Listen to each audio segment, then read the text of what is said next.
Selama ini, diabetes identik dengan penyakit lansia. Tidak hanya orang dewasa, diabetes pun bisa menyerang anak-anak. Diabetes mellitus tipe 1 adalah jenis diabetes yang bisa diderita anak-anak. Seperti apa diabetes pada anak? Simak penjelasannya di video ini.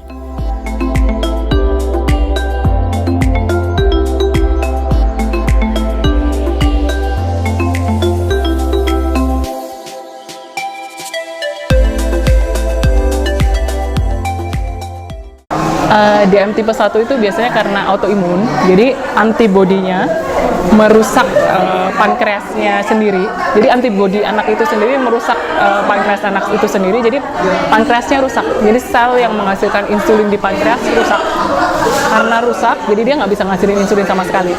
Kalau untuk penanganannya, karena dia tidak bisa menghasilkan insulin, berarti harus dikasih insulin. Jadi insulin yang normalnya kita hasilkan sehari-hari, dia nggak bisa menghasilkan nih. Jadi mau nggak mau kita mesti ganti dari luar. Gitu. Jadi dia mesti dapat insulin. Kalau mau makan dia mesti dapat insulin. Kalau walaupun puasa pun dia mesti dapat insulin. Gitu.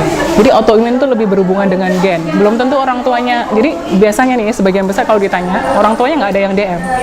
Jadi orang tuanya normal, kakaknya kalau punya kakak, kakaknya normal. Tapi autoimun itu berhubungan dengan gen. Jadi ada gen yang menyebabkan anak itu jadi lebih rentan untuk terkena DM. Jadi autoimunnya jadi mudah tercetus.